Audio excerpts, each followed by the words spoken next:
Welcome to Exploited Tutorial. This is our fourth video on web technologies. Today, we are going to learn how to create a registration form using our previous knowledge on how to create a table. So if you are new here, try to watch the previous tutorial so that you can catch up with what we are doing today. By the end of this tutorial, you'll be able to come up with a form like this. So without wasting my time, let's open our text editor. Okay, inside our text editor, we have a file called registration form. To those who don't know how to create a file, you click on this button and then you provide the name for the file, .html. Okay, so now let's click on our file and then start writing our codes for the form. In the previous tutorial on how to create the table, we were introduced to some tags to help us come up with a nice table. With this tutorial, we're going to learn new tags for creating our forms. So we have a tag called the input tag, and we have a select tag, we have option tag, we have a button tag. Okay, so without wasting much time, let's get our table tag. And then inside this table tag, we have the table header, and we have th inside. Actually, this is what we're going to use to get our title for our form. Okay, so let's copy this title and then paste it in here. We are going to add some property here called call span. With the help of this call span, you'll be able to merge the two cells inside this table. So this cell and then this cell will be merged as one with the help of this property.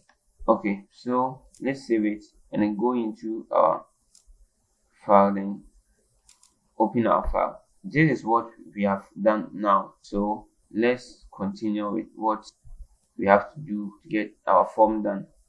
So let's get our table body, and then inside this table body you will get our table row. This is the table row, so we're going to get this table row. Inside this table row you have table data.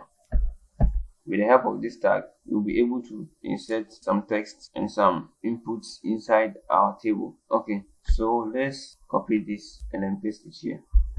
Let's make a duplicate, and then with this one, let's introduce our new tag called the input tag. With the help of this input tag, we'll be able to get this particular text box so that we can type in whatever you want to type.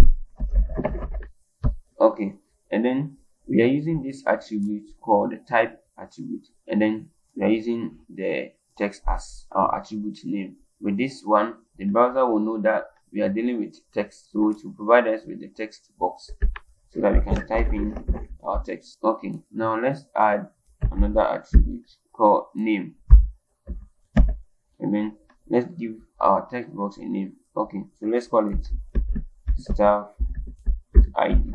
Okay, and then we bring in a placeholder. Actually, what this placeholder will do is that it will provide us with some text inside our text box just to give information to anyone who will type in something here. Okay, so let's write in some text. With this form, you have star unique staff ID here. So we're going to write the same thing here.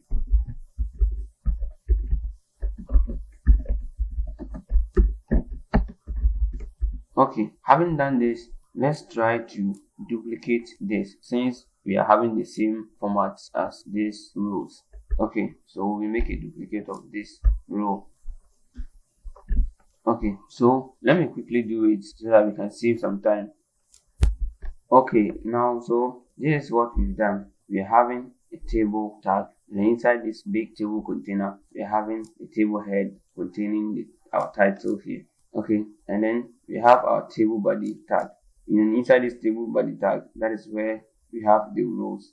We have row 1, row 2, row 3, row 4, row 5, and then we have row 6. Okay, so this is what we have now.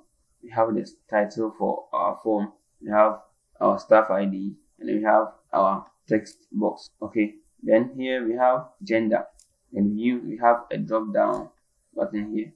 So what we use to do this is the select and option tag. The select tag will be the main container, and then we use the option to get the various data which you want to put inside this drop down.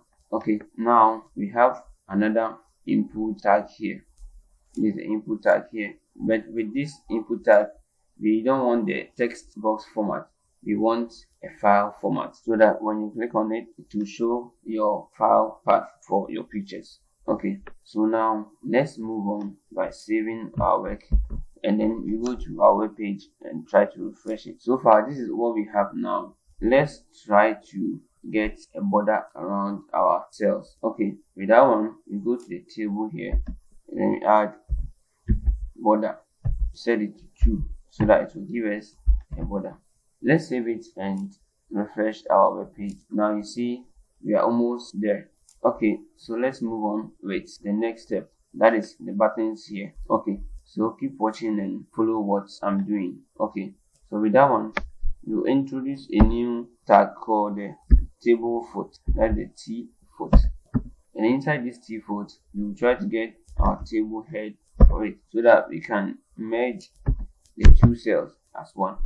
Okay, so let's say cospan 2, and then inside this th we will provide our button here.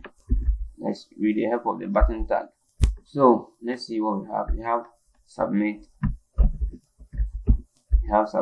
as one button, and then let's duplicate it to get our close button.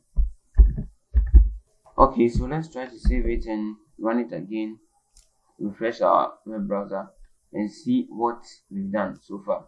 Okay, so now I think we are done with what we have to do for today.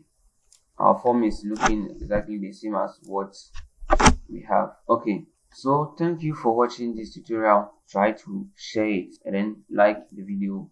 If you are new here, try to subscribe to this channel so that you can get the previous tutorial and then the upcoming tutorial. Thank you.